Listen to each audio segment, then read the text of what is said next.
वहां गया, वो जो उनका ट्रेनर था उसको मैं सिखा के आ गया। बिल्कुल चुप हो गए और कहते हैं भैया सुपर पावर बन जाएगा। कैसे सुपर पावर बन जाएगा? Wrong number. इसको मुड़ा के फेंक दो। थोड़ी सी आपको साइकोलॉजी समझा देता हूं, बस मेरे चैनल पे आ रहा है, उधर देखो, वो नहीं कर। हमने मोदी जी को ये करवा दिया।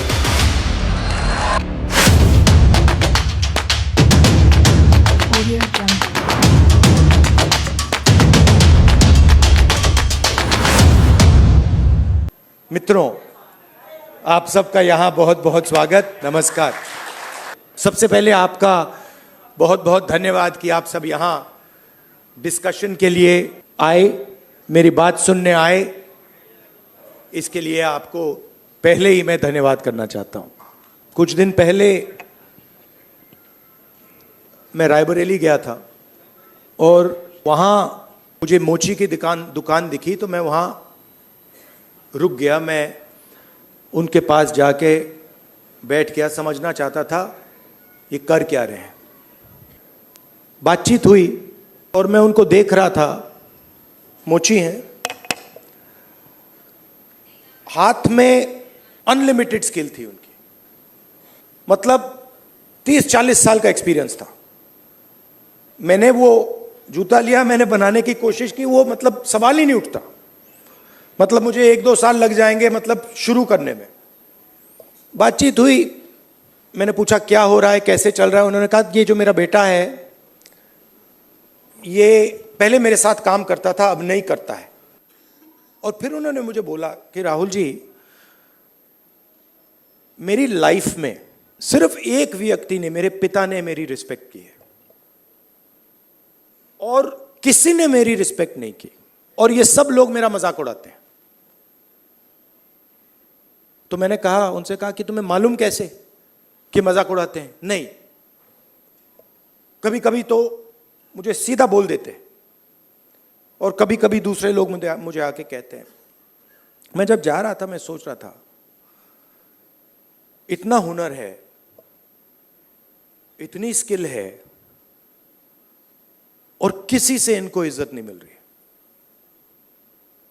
और ऐसे हजारों लोग हैं और ये हिंदुस्तान में हर रोज हो रहा है। इस देश में हुनर की इज्जत है ही नहीं। जिसके पास स्किल है, जिसके पास हुनर है, जो काम करना जानता है, उसकी इज्जत है ही नहीं। रियलिटी है ये देश की। और ये सारे के सारे जो नेटवर्क्स हैं, 21वीं सदी में हम इसको नेटवर्क कह सकते हैं। चाहे ये बढ़इयों का नेटवर्क हो, मोचियों का नेटवर्क हो, धोबियों का नेटवर्क हो, इन सब में बहुत गहरी स्किल छुपी हुई है। हाथ मिलाने से पता लग जाता है। आप धोबी से हाथ मिलाइए, वो ऐसा दबाता है हवा निकल जाती है। मैंने किया है। वो जैसे पकड़ता है ऐसे लगता है कि भैया 10-15 लोगों ने पकड़ लिया हाथ। आप बढ़ई का हाथ पकड़िए, उसमें दिख जाता है। और फिर मैंने मोची भाई से बात की और मैं जो सिस्टम में काम करते हैं उनसे भी बात करता हूं, तो मुझे अंदर से दिखता है, बाहर से भी दिखता है। तो फिर जब मैं उनके साथ बैठा था, मुझे एक बात याद आई।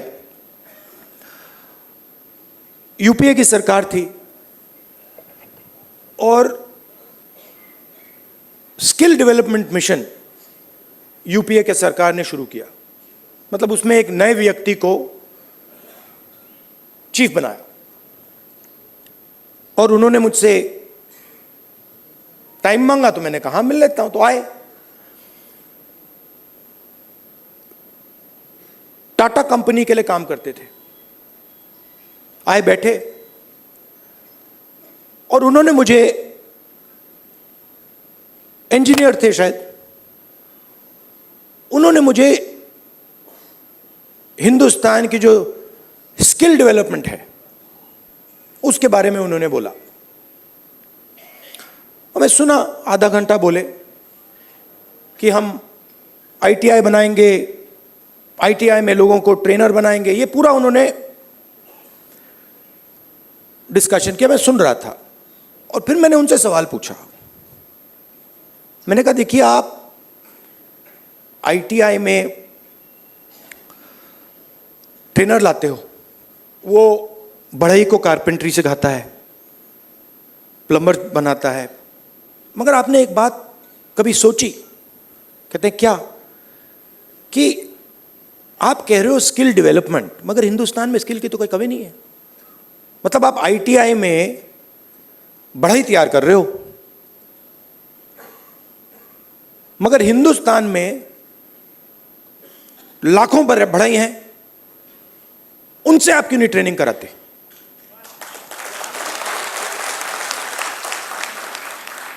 तो ये थोड़ा चौंक गए। मतलब मैंने कहा मतलब बता देता हूं। मान लीजिए आपको नाई ट्रेन करने हैं, आप सर्टिफिकेशन सेंटर खोल दीजिए। हर डिस्ट्रिक्ट में आप एक सर्टिफिकेशन सेंटर खोल दीजिए और उत्तर प्रदेश के हर नाई को कह दीजिए, देखिए भैया, आप गुरु हो, आप शिष्य लो, उनको तैयार करो, अपनी दुकान में तैयार करो और फिर उनको सर्टिफाई करो। अगर आपके जो शिष्य हैं सर्टिफाई हो जाएंगे, आपको हम 100, 200, 500, 1000 रुपए बैंक अकाउंट में डाल देंगे। मतलब जो स्किल का नेटवर्क है उसका प्रयोग क्यों नहीं करते आप? बिल्कुल चुप हो गए। मतलब मुझे देख रहे थे कि ये मतलब व्यक्ति पागल है, इसको क्या हो गया? मतलब आप ITI में, अच्छा मजे की बात बताऊं, ये जो हमारे ये मोची भाई हैं, इन्होंने मुझे बोला कि राहुल जी, मोदी जी ने नया प्रोग्राम शुरू किया, मुझे वहां बुलाया, मैं गया और फिर मुझे कहते हैं कि आपकी ट्रेनिंग कराएंगे। राहुल जी, मैं तो 40 साल से मोची का काम कर रहा हूं। सुनो, मैं वहां गया, वो जो उनका ट्रेनर था उसको मैं सिखा के आ गया।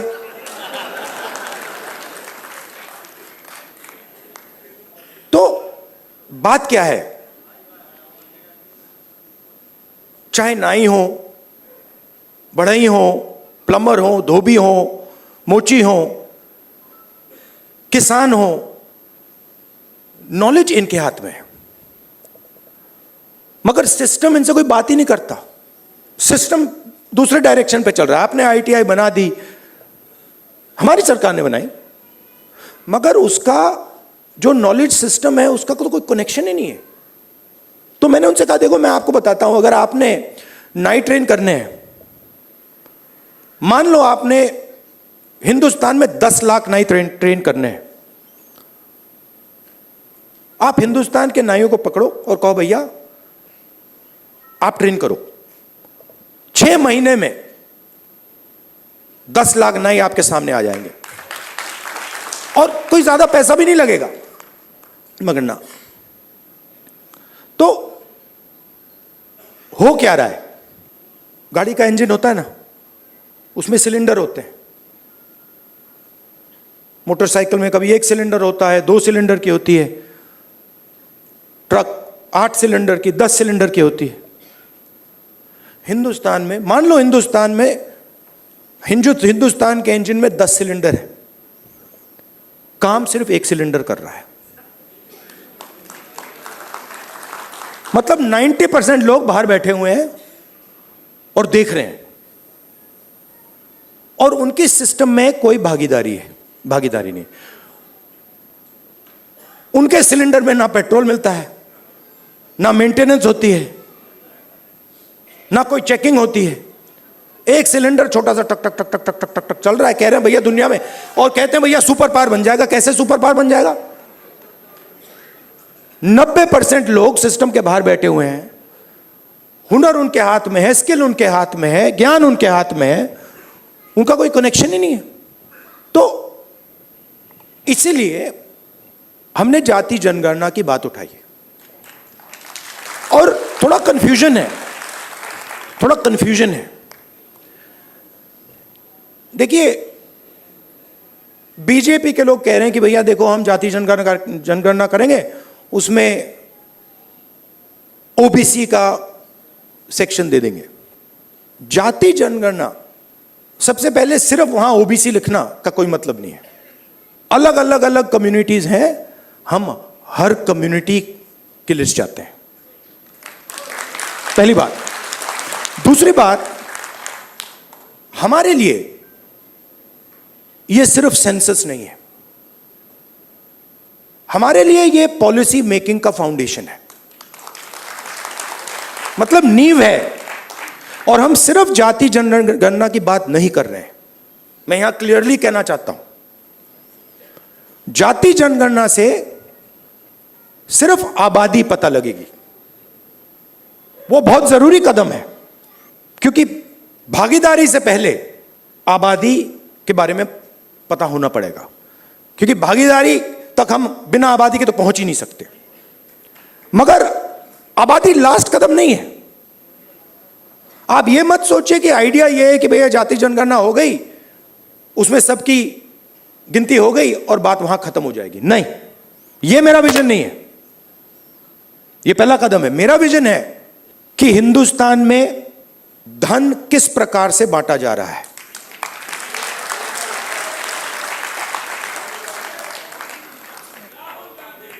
ओबीसी के हाथ में कितना है, दलितों के हाथ में कितना है, मजदूरों के हाथ में कितना है, पहली बात। दूसरी बात, हिंदुस्तान के जो इंस्टीट्यूशंस हैं, ब्यूरोक्रेसी हो, जुडिशरी हो, मीडिया हो, इसमें इन लोगों की कितनी भागीदारी है। मतलब हम यह समझना चाहते हैं कि कॉन्स्टिट्यूशन ने कहा था कि एक व्यक्ति को एक वोट मिलेगा, मतलब सारे के सारे हिंदुस्तान के जो सिटीजन्स हैं वो समान, एक समान है, एक जैसे हैं।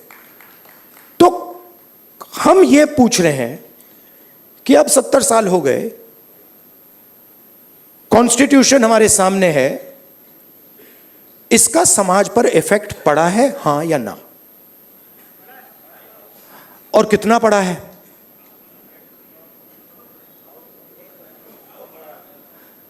पड़ा है। मगर अगर मैं कॉर्पोरेट इंडिया को देखूं और लिस्ट निकालूं और हिंदुस्तान के 500 सबसे बड़े उद्योगपतियों की लिस्ट निकालूं, मैंने निकाला है, उसमें आपको एक भी दलित, एक भी आदिवासी, एक भी पिछड़े वर्ग का व्यक्ति नहीं मिलेगा। और सिर्फ कॉर्पोरेट इंडिया की बात नहीं कर रहा हूं, आप जुडिशरी देख लीजिए, कॉर्पोरेट इंडिया देख लीजिए, मीडिया देख लीजिए। आप मुझे बता दो, नेशनल मीडिया में दलित एंकर का नाम बता दो मुझे, आदिवासी एंकर का नाम बता दो, ओबीसी एंकर का नाम बता दो, कौन है बता दो। तो नैरेटिव बनाते हैं ना। आप देखिए, हिंदुस्तान में 50% आपने कहा कि आधी आबादी ओबीसी है, उसमें आप 15% दलित जोड़ दीजिए, 8% आदिवासी जोड़ दीजिए। माइनॉरिटीज की बात मैंने अभी की भी नहीं, 73 आता है। 73% दलित, आदिवासी, ओबीसी। कॉर्पोरेट इंडिया में 0, मीडिया में 0, आप हो ही नहीं। तो अब हम अगर पॉलिसी बनाएंगे और हिंदुस्तान की जो सच्चाई, जो रियलिटी है, उसकी बेसिस पे हम पॉलिसी नहीं बनाएंगे तो उसका क्या मतलब है? तो मैं आपसे यह कहना चाहता था कि जाति जनगणना हमारे लिए सिर्फ गिनती नहीं है, जाति जनगणना हमारे लिए पॉलिसी फ्रेमवर्क है, और एक प्रकार से हमारा गाइड, जैसे कॉन्स्टिट्यूशन हमारा एक गाइड है जिसपे ये लोग रोज आक्रमण कर रहे हैं, जाति जनगणना, सोशो इकोनॉमिक सर्वे, इंस्टीट्यूशनल सर्वे, ये हमारा दूसरा गाइड होगा। और हमारा लक्ष्य है कि जो मैंने आपसे कहा कि 10 सिलेंडर की गाड़ी है, 9 सिलेंडर बंद पड़े हुए हैं, तो हमारा लक्ष्य है कि 10 के 10 सिलेंडर काम करें? आप मुझे बताओ, पूरा का पूरा बैंकिंग सिस्टम, पूरा का पूरा बैंकिंग सिस्टम, नरेंद्र मोदी ने 16 लाख करोड़ रुपए 25 लोगों का कर्जा माफ किया है। शेम, 16 लाख करोड़ रुपया। अच्छा, उन 25 लोगों में एक दलित नहीं था, एक आदिवासी नहीं था, एक पिछड़ा नहीं था, एक माइनॉरिटी नहीं था। तो पूरा का पूरा बैंकिंग सिस्टम 15 लोगों के लिए बनाया गया है। ये जो हमारे भाई हैं जो मोची का काम कर रहे हैं, जिनको पूरी लाइफ में इज्जत नहीं मिली, इनके लिए एक बैंक क्यों नहीं है जो इनकी मदद करे? कहे कि हम स्पेशलाइज्ड बैंक बनाएंगे सिर्फ इनके लिए। तो पॉलिसी मेकिंग फ्रेमवर्क का यह मतलब है, हमारा काम हिंदुस्तान की 100% आबादी की मदद करने का है। हमारा काम 5%, 10% आबादी की मदद करने का नहीं है। वो सरकार का काम हो ही नहीं सकता। और उसके लिए हमें इंफॉर्मेशन चाहिए। 21वीं सदी है, हमें डेटा चाहिए। डेटा है ही नहीं। आप नोट कीजिए, मैंने 2 चीजें कही हैं। मैंने कहा है कि जाति जनगणना, social economic state census, institutional census हम कराएंगे। और 50% का जो बैरियर है, जिसको हम एक्सेप्ट नहीं करते हैं, फ्रैंकली बोलूं तो, इसको हम उड़ा के फेंक देंगे। ये 2 चीजें मैंने कही हैं। और मगर उसके बाद मैंने आज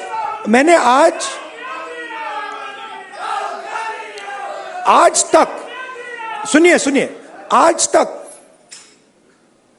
उसके बाद हम क्या करेंगे मैंने नहीं बोला है। क्योंकि पहले मैं चाहता हूं कि हमारे सामने डेटा हो कि भैया इतने दलित हैं, हिंदुस्तान के इंस्टीट्यूशन में उनकी इतनी भागीदारी है। रिजर्वेशन की बात होती है मगर चांस नहीं मिलता। सच्चाई है, सब जानते हैं। उल्टा हो जाता है, लैटरल एंट्री हो जाती है। लैटरल एंट्री हो जाती है। मैं आपको गारंटी देता हूं, लैटरल एंट्री में आपको 90% का कोई नहीं मिलने वाला। एक साइड आपको लैटरल एंट्री से मारते हैं, दूसरे साइड कॉन्ट्रैक्टर। तो मतलब नीचे देखो वहां पिटाई हो रही है, ऊपर देखो वहां पिटाई हो रही है, साइड देखो वहां पिटाई हो रही है, मतलब जहां भी देखो। और 90% आपकी आबादी है। अब अगर आपकी 10% होती तो कोई कह सकता हाँ भैया 10% आबादी है, ठीक है। बट 90% आबादी, आपके बिना देश ही नहीं चल सकता। और फिर मीडिया में आपको दिखेगा भैया, एक पहले क्या होगा, वो बॉलीवुड की बात करेंगे, वहां पे डांस गाना दिखेगा, उसमें भी आपको कोई 90% का नहीं मिलने वाला, कोई नहीं मिलेगा। मैंने चेक किया भाई, मैंने लिस्ट निकाली है। मैंने कहा भैया मिस इंडिया की लिस्ट निकाली मैंने कहा देखता हूं। मैं कहता हूं देखो यार, अच्छा अब कहते हैं मिस इंडिया की लिस्ट निकाली मैंने। सुनो, मैंने मिस इंडिया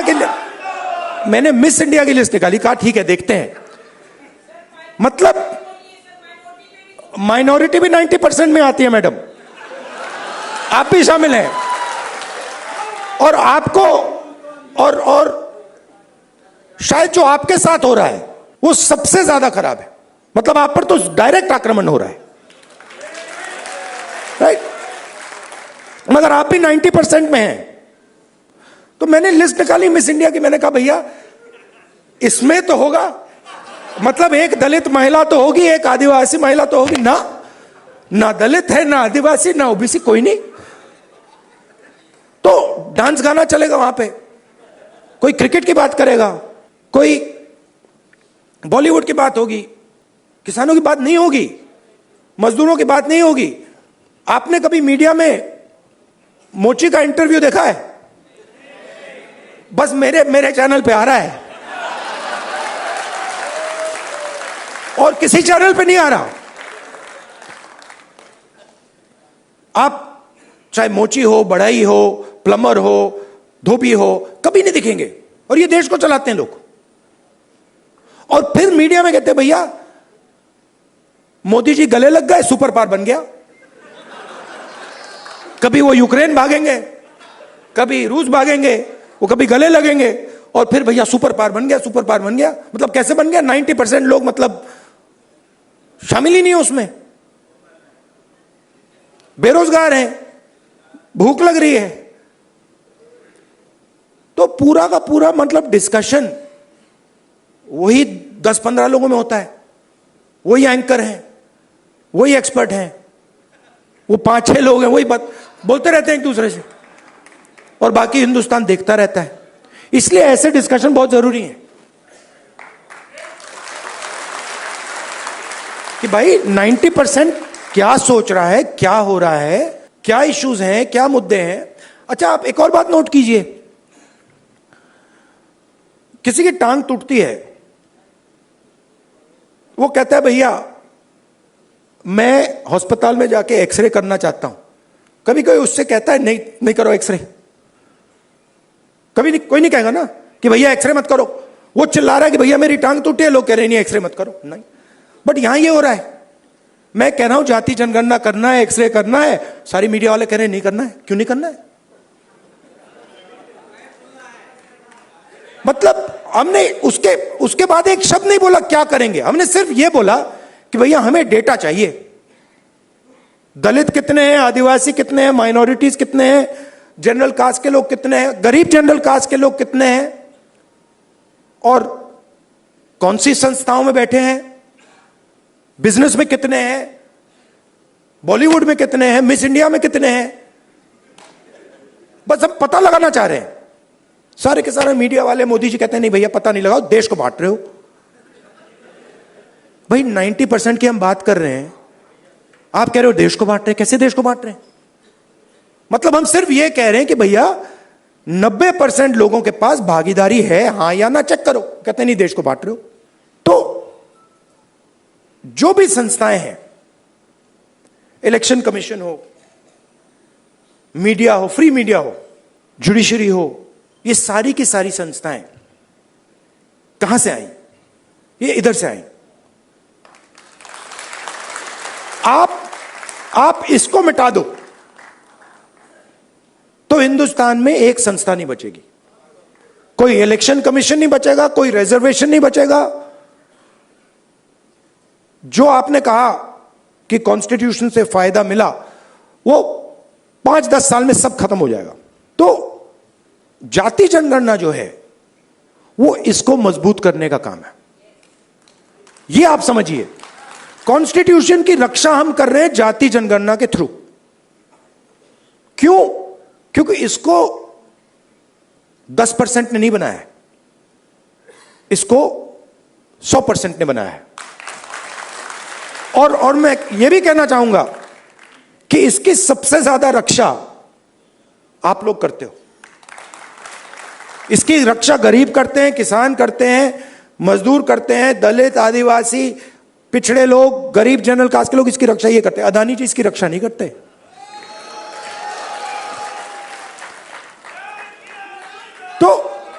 तो जाति जनगणना जो है, जिसको कास्ट सेंसस कहते हैं, इंस्टीट्यूशनल सर्वे जो हम करवाना चाह रहे हैं,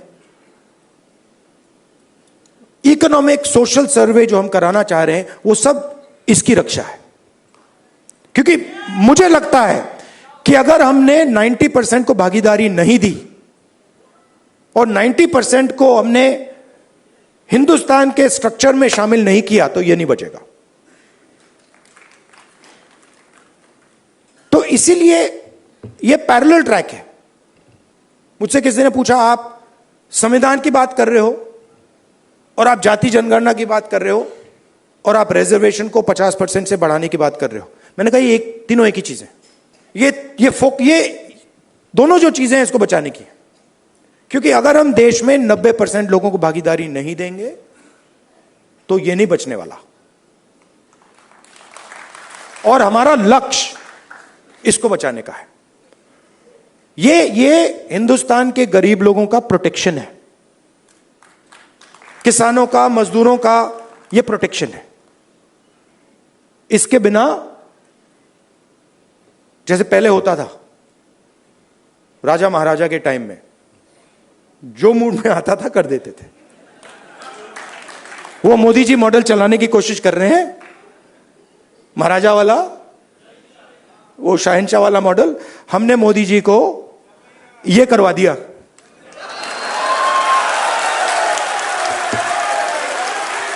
आप अपने आप को नॉन बायोलॉजिकल समझते हो, आप अपने आप को नॉन बायोलॉजिकल समझते हो, आप अपने आप को डायरेक्ट भगवान के साथ कनेक्शन समझते हो। Wrong number, wrong number. चुनाव के एकदम बाद ये मैंने कहा, देखो हिंदुस्तान के किसानों ने, मजदूरों ने सिर झुकवा के कॉन्स्टिट्यूशन से मत्था लगवा दिया। और ये काम हम नहीं कर रहे हैं। आप मत सोचिए कि राहुल गांधी और ये सब लोग ये काम कर रहे हैं, नहीं। ये हिंदुस्तान के अंदर से आवाज आ रही है, हम उस आवाज को सुन रहे हैं बस। और ये जो स्ट्रेंथ है, जो शक्ति है, ये हिंदुस्तान के अंदर से आ रही है, हिंदुस्तान के गरीब लोगों से आ रही है, और इसको कोई रोक नहीं सकता। अब अगर कोई सोचे, मैं आपको बता देता हूं, पॉलिटिकल बात बता देता हूं, आप लिख लो। अगर कोई सोचे कि जाति जनगणना को रोका जा सकता है या 50% बैरियर को रोका जा सकता है, मैं आपको बता रहा हूं वो सपने देख रहा है। ये होगा ही होगा, इसको रोका नहीं जा सकता है। ना जाति जनगणना रोकेगा, ना सोशो इकोनॉमिक सर्वे रुकेगा, ना इंस्टीट्यूशनल सर्वे रुकेगा, ना 50% का बैरियर रहेगा। ये तीन सारे के सारे उड़ेंगे, क्योंकि हिंदुस्तान की जनता ने ये मन बना लिया है। ऑर्डर आ गया है, जनता से ऑर्डर आ गया है। अब आपको प्रधानमंत्री जी को यह बात एक्सेप्ट कर देनी चाहिए और ऑर्डर लागू कर देना चाहिए। और अगर नहीं करेंगे तो फिर दूसरे प्रधानमंत्री करेंगे। आपके साथ देखिए, मैं आपको अंत में एक बात बताना चाहता हूं। देखिए, मैंने अब 2004 से मैं पॉलिटिक्स कर रहा हूं, ठीक है, और एक प्रकार से काफी सीखने को मिला मुझे। बीजेपी वालों ने मुझे तंग किया, डिस्टर्ब किया, उनको मैं गुरु मानता हूं कि इन्होंने ही मुझे सिखाया, इनके बिना मैं नहीं सीख सकता था। मैं बता रहा हूं, आप लोग नहीं सिखाते मुझे, आप लोग मुझसे प्यार करते हो, आप नहीं सिखा सकते। उन्होंने मुझे सिखाया, तो वो एक प्रकार से मुझे उन्होंने डायरेक्शन दी, भैया क्या नहीं करना है, उधर देखो, वो नहीं करना। तो एकदम मुझे पता लग जाता है, मैं सुबह उठता हूं, क्या नहीं करना, उधर देखता हूं, अच्छा वो नहीं करना, ऑटोमेटिक है। वो मेरी ओर देखते हैं, कहते हैं भैया क्या नहीं करना, वो राहुल गांधी कर रहा, मत करो। तो ये तो बिल्कुल मतलब पता नहीं आइडियोलॉजिकल है, खून की पता नहीं कौन सी लड़ाई है, बट ये मतलब शायद पता नहीं कब से चल रही है और ये खत्म नहीं होगी। मगर हर राजनेता के लाइफ में, हर में नहीं मगर जो सीरियस राजनेता होते हैं उनकी लाइफ में कभी कभी राजनीति से आगे चीज बढ़ जाती है। मैं जाति जनगणना राजनीति के लिए नहीं कर रहा हूं, ये आप मत सोचिए, मुझे इसमें इंटरेस्ट नहीं है। मैं पता है क्यों कर रहा हूं, क्योंकि मुझे जब मैंने हजारों लोगों से बात की है, जब मैंने उस मोची भाई से बात की ना, और उसने मुझे बताया कि किसी ने मेरी इज्जत नहीं की लाइफ में, मैं इस बात को एक्सेप्ट नहीं कर सकता। मैं इस बात को एक्सेप्ट करने को तैयार नहीं हूं कि हिंदुस्तान में ऐसे लोग हैं जिनके पास हुनर है, एक्सपीरियंस है, समझ है, मगर रिस्पेक्ट नहीं। मैं इसको एक्सेप्ट नहीं कर सकता। बाकी लोग एक्सेप्ट कर ले, मुझे कोई फर्क नहीं पड़ता। तो मेरे लिए ये औजार है, जाति जनगणना हो, 50% रिजर्वेशन हो, मेरे लिए ये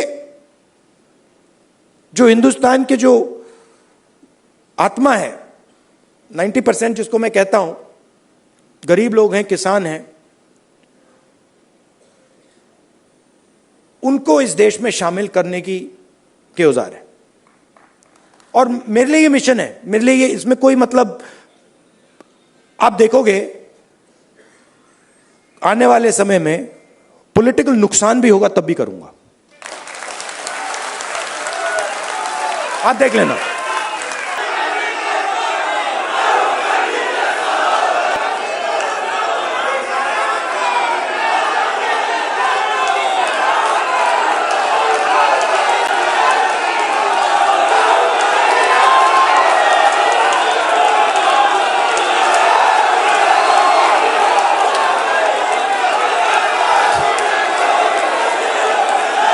अच्छा बोलने दो।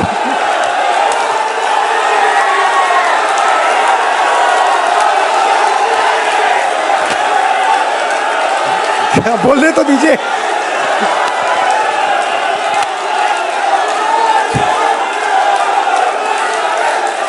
एक बार मैं छोटा था, अच्छा सुनिए सुनिए, दादी, एंड करता हूं मैं अपनी साइकोलॉजी, थोड़ी सी आपको साइकोलॉजी समझा देता हूं। मैं छोटा था,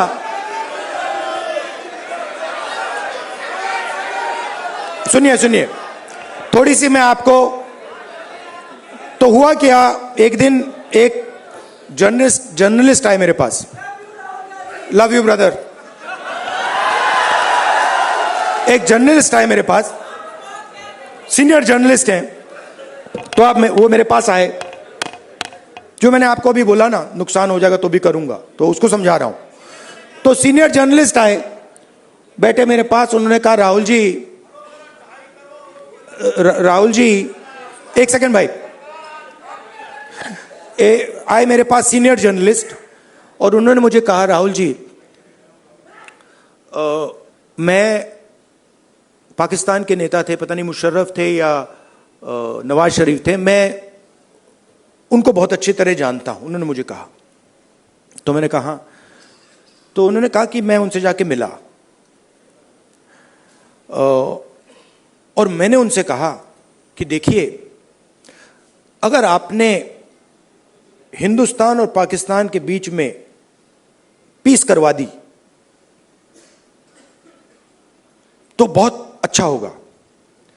तो फिर उस व्यक्ति ने, पता नहीं मुशर्रफ था या कौन था, मुशर्रफ ने कहा क्यों, और जर्नलिस्ट ने कहा कि क्योंकि अगर आप हिंदुस्तान और पाकिस्तान के बीच में पीस करा दोगे तो सदियों के लिए लोग आपका नाम याद रखेंगे। लॉजिक ये थी, मैं सुन रहा था, मुझे बता रहे थे, मतलब कि आपको नाम याद रखवाने के लिए काम करना चाहिए। मतलब मैं सोच रहा था, और जैसे मैं सोच रहा था, सुन रहा था उनकी बात, मुझे एक बात और याद आई। यही सवाल मैंने दादी से पूछा था जब मैं छोटा था। मैं दादी के पास गया, मैंने कहा दादी,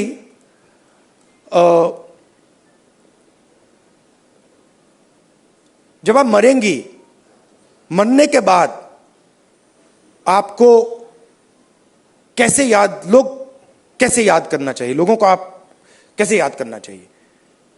दादी का जवाब पता है क्या था? मैंने कहा आप क्या चाहती हैं कि लोग आपको कैसे याद करें? हाँ, नहीं, उनका जवाब था मैं चाहती हूं कि याद ही ना करें। मतलब क्लैरिटी थी, मैं काम याद करवाने के लिए नहीं करता हूं, मैं काम करने के लिए करता हूं। मुझे याद शायद का कुछ नहीं लेना देना। वो ये जो याद वाला है वो नरेंद्र मोदी जी का काम है। तो मुझे, मेरी थिंकिंग है कि हिंदुस्तान के 90% की जो शक्ति है वो हिंदुस्तान को बनाने में लगे। पूरा इंजन स्टार्ट हो, 10 के 10 सिलेंडर चलें और लोगों को मजा आए कि भैया हिंदुस्तान है, इसमें भागीदारी है, इसमें रिस्पेक्ट है, इसमें आदर है, और हम सब मिलकर इस देश को आगे ले जा रहे हैं। धन्यवाद, नमस्कार।